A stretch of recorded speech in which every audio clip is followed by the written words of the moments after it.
Middle east में खुल सकता है जंग का नया फ्रंट। अब इजराइल और तुर्की आमने सामने। सीरिया में तुर्की की तैनाती पर इजराइल का हमला, इजराइल का बड़ा बयान, नेटो भी नहीं बचाएगा। सीरिया में तुर्की आया तो इजराइल का एक्शन तय। नेटो के आर्टिकल 5 को लेकर इजराइल में नई बहस छिड़ गई है। सीरिया में तुर्की की मौजूदगी इजराइल के लिए रेड लाइन है। इजराइल की अब तुर्की से सीधे टकराव की तैयारी नजर आ रही है। नेतन्याहू साफ कर चुके हैं, वो कह चुके हैं कि इस तरह की प्रोवोकेटिव कार्रवाई ना हो। हालांकि तुर्की ने इससे इनकार कर दिया है, लेकिन फिर भी एक नया मोर्चा खुलता हुआ यहां पर नजर आ रहा है। मिडिल ईस्ट में एक और मोर्चा खुलने की आहट है। सीरिया को लेकर इजराइल और तुर्की अब आमने सामने हैं। और सवाल सिर्फ सीरिया का नहीं है, सवाल नेटो की ताकत और उसकी सबसे बड़ी सुरक्षा गारंटी का है। इजराइल ने सीरिया में तुर्की की संभावित सैन्य मौजूदगी को लेकर बेहद सख्त रुख अख्तियार किया है। इजराइल ने अब हाल ही में सीरिया के अबू अल दुहर एयरबेस पर हमला किया। दावा किया गया कि वहां तुर्की की सेना की तैनाती की तैयारी हो रही थी। तुर्की ने आरोपों को खारिज किया है, लेकिन अब इजराइल के अखबार इजराइल हायोम में छपे एक विश्लेषण ने सबसे बड़ा सवाल खड़ा कर दिया है। अगर तुर्की की सेना सीरिया में होगी और इजराइल उस पर अटैक करता है, तो क्या नेटो का आर्टिकल 5 अपने आप तुर्की के बचाव में आएगा? इजरायली विश्लेषण का दावा है कि नेटो की सामूहिक सुरक्षा की गारंटी को तुर्की की अपनी सीमा के बाहर तैनात सैनिकों के मामले में अलग तरह से देखा जा सकता है। यानी इजराइल की रणनीति साफ दिखाई दे रही है। तुर्की की सीमा के भीतर हमला नहीं, सीरिया में तैनात तुर्की की ताकत को निशाना बनाने का रास्ता। और यहीं से मामला बेहद खतरनाक हो जाता है, क्योंकि इजराइल के रक्षा मंत्री इजराइल काट्ज ने एर्दोगन को सीरिया में खतरनाक दुस्साहस से बचने की चेतावनी दी है। उधर प्रधानमंत्री नेतन्याहू भी साफ कह चुके हैं कि सीरिया में तुर्की की सैन्य मौजूदगी का विस्तार इजराइल स्वीकार नहीं करेगा। मतलब साफ है, सीरिया अब सिर्फ सीरिया नहीं रहा है, ये इजराइल और तुर्की की ताकत की सीधी टक्कर का मैदान बनता जा रहा है। एक तरफ नेटो का सदस्य तुर्की है, दूसरी तरफ नेटो से बाहर लेकिन अमेरिका का करीब इजराइल है, और बीच में सीरिया का वो मैदान जहां एक गलत कदम पूरे इलाके को बड़े सैन्य टकराव की तरफ धकेल सकता है। अमेरिका भी तनाव कम कराने के लिए इजराइल तुर्की सीरिया के बीच एक डीकॉन्फ्लिक्टेशन मैकेनिज्म बनाने की कोशिश कर रहा है। लेकिन सवाल यह है कि क्या इजराइल ने नेटो के आर्टिकल 5 की ऐसी कमजोरी खोज ली है जिससे तुर्की की सेना पर सीधा अटैक किया जा सके, या फिर यह सिर्फ इजराइल की रणनीतिक सोच है जिसका असली मकसद एर्दोगन को सीरिया से दूर रखना है? क्योंकि अगर सीरिया में तुर्की की मौजूदगी बढ़ती है और इजराइल उसे रोकने के लिए सैन्य कार्रवाई करता है, तो फिर यह टकराव सिर्फ दो देशों का नहीं रहेगा। सीरिया की जमीन पर शुरू हुई जंग नेटो के दरवाजे तक पहुंच सकती है। नेटो का कवच भी बेअसर रहेगा। ऐसे में तुर्की से भिड़ने को तैयार है इजराइल, जैसे कि स्थिति नजर आ रही है। एर्दोगन वर्सेस नेतन्याहू, नेटो की ढाल कितनी मजबूत रहने वाली है? तुर्की सेना की तैनाती, इजराइल का वार, सीरिया में नया संग्राम, यही तो नजर आ रहा है। इजराइल तुर्की आमने सामने, नेटो के सामने इजराइल की चुनौती है। अब सवाल क्या खड़ा होता है? बड़ा सवाल यह आता है कि क्या नेटो तुर्की को इजराइल से बचा पाएगा? क्या सीरिया में भिड़ेंगे नेटो और इजराइल? क्या तुर्की की सीरिया तैनाती बनेगी जंग की वजह? क्या इजराइल ने तुर्की के खिलाफ रास्ता खोज लिया है? क्या एर्दोगन की सेना पर हमला करेगा इजराइल? क्या सीरिया से शुरू होगी इजराइल तुर्की जंग? और क्या नेटो का आर्टिकल 5 यहां काम नहीं करेगा या फिर करेगा? क्या मिडिल ईस्ट में खुलने वाला है एक नया युद्ध का मोर्चा?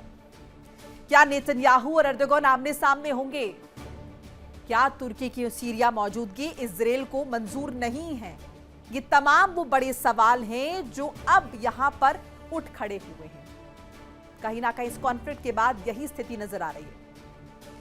वहीं अमेरिका ने ईरान को घेरने के लिए अब मिसाइल्स के बाद अर्थव्यवस्था को अपना सबसे बड़ा हथियार बना लिया है। ट्रंप ने ईरान के खिलाफ ऐसा आर्थिक अभियान छेड़ने का ऐलान किया है जिसे अमेरिका अब तक का सबसे कड़ा आर्थिक प्रहार बता रहा है। धमकी सिर्फ ईरान को नहीं है, बल्कि उन देशों को भी है जो ईरान के साथ कारोबार करेंगे, उसे आर्थिक मदद देंगे या किसी भी तरह की कारोबारी लाइफलाइन मुहैया करवाएंगे। लेकिन अमेरिका की इस धमकी के सामने तेहरान ने भी झुकने से इनकार कर दिया है। ईरान का साफ कहना है, दबाव बढ़ा सकते हो, प्रतिबंध लगा सकते हो, लेकिन ईरान की आजादी, सम्मान और संप्रभुता को नहीं झुका सकते। यानी अमेरिका और ईरान के बीच जंग अब सिर्फ मिसाइल्स और मोर्चों पर नहीं, अब लड़ाई बैंकिंग सिस्टम से लेकर तेल बाजार तक और आर्थिक नाकाबंदी से लेकर वैश्विक कारोबार तक पहुंच चुकी है। अमेरिका का इकोनॉमिक डी-डे, ईरान का करारा पलटवार, अमेरिकी प्रतिबंधों पर ईरान का पलटवार है। दबाव के आगे नहीं झुकेंगे, तेहरान ने कहा। ये आर्थिक आतंकवाद, आजादी और इंटीग्रिटी से समझौता नहीं करेंगे। ये मानवता के खिलाफ अपराध है। दबाव बढ़ाने से अमेरिका की हार बढ़ेगी। ईरान ने अमेरिका को घेर लिया, इस पर प्रतिबंध को आर्थिक आतंकवाद करार दिया है। तेल से लेकर ग्लोबल ट्रेड तक चिंता बढ़ गई है। आर्थिक जंग का असर पूरी दुनिया पर नजर आ रहा है। आर्थिक जंग में आमने सामने अमेरिका और ईरान रहने वाले हैं।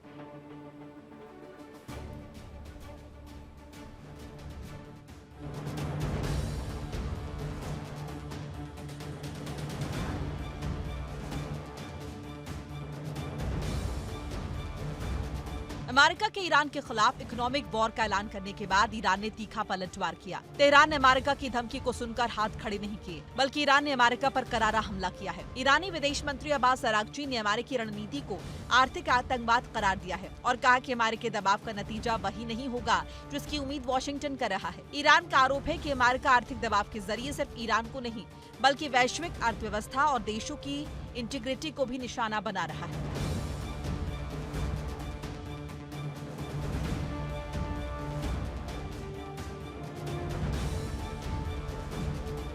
तेहरान का संदेश बेहद सख्त है।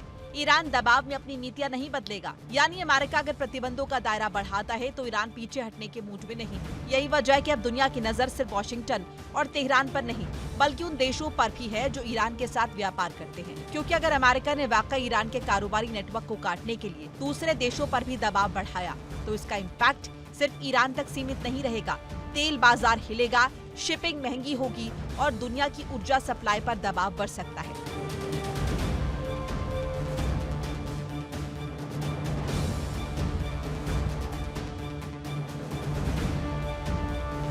और इस पूरी कहानी का सबसे बड़ा मोर्चा है होर्मुज की खाड़ी।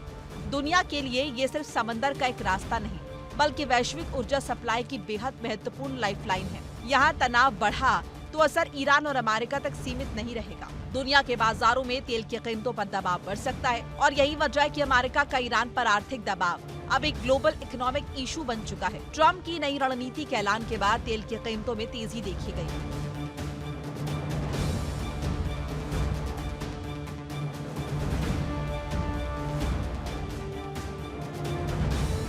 लेकिन अमेरिका के सामने बड़ा सवाल भी है, क्या आर्थिक प्रतिबंधों से ईरान झुक जाएगा? क्योंकि ईरान दशकों से अमेरिकी प्रतिबंधों का सामना करता आया है। तेहरान ने प्रतिबंधों के बीच वैकल्पिक व्यापार नेटवर्क बनाए हैं, तेल की बिक्री के लिए अलग अलग रास्ते तलाशे हैं और अमेरिका के आर्थिक दबाव के बावजूद अपनी इकोनॉमी को चलाने की कोशिश की है। यही वजह है कि ईरान का ताज़ा संदेश भी साफ है, प्रतिबंध नए हो सकते हैं, दबाव नया हो सकता है, लेकिन तेहरान की प्रतिरोध की नीति नहीं बदलेगी। और अब इस टकराव में एक बड़ा नाम सामने आ रहा है, चीन। क्योंकि ईरान के साथ कारोबार करने वाले प्रमुख देशों में चीन की भूमिका बेहद महत्वपूर्ण है। अगर अमेरिका ईरान के साथ कारोबार करने वाले देशों पर कार्रवाई करता है तो सवाल सिर्फ ईरान का नहीं रहेगा, सवाल होगा कि अमेरिका ईरान को दबाने के लिए चीन जैसे बड़े कारोबारी साझेदारों से टकराव मोल लेगा। यही वो मोड़ है जहां ईरान अमेरिका की लड़ाई ईरान बनाम अमेरिका से निकलकर अमेरिका बनाम ग्लोबल ट्रेड सिस्टम की लड़ाई बन सकती है।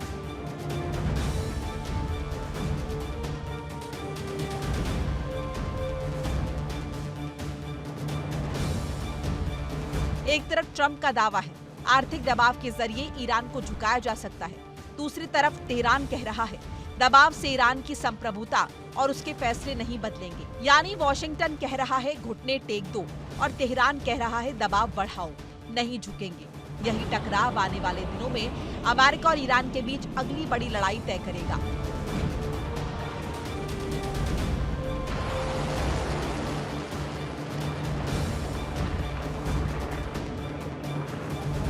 तस्वीर साफ है।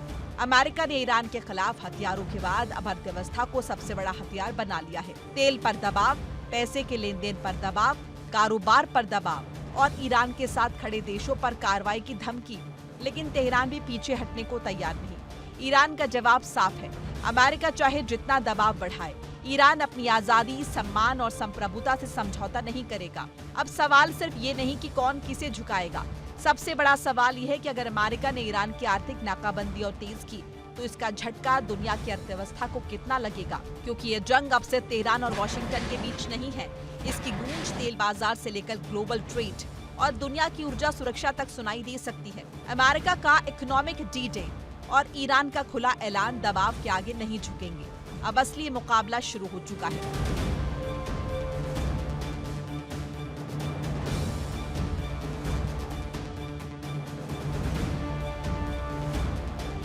Bureau report, India TV. देखिए इंडिया डेली 24/7 अब आपके स्मार्ट टीवी पर। इंडिया डेली मौजूद है सभी डिजिटल प्लेटफॉर्म पर लाइव और लगातार। इंडिया डेली 24/7 हर दिन राष्ट्र को समर्पित।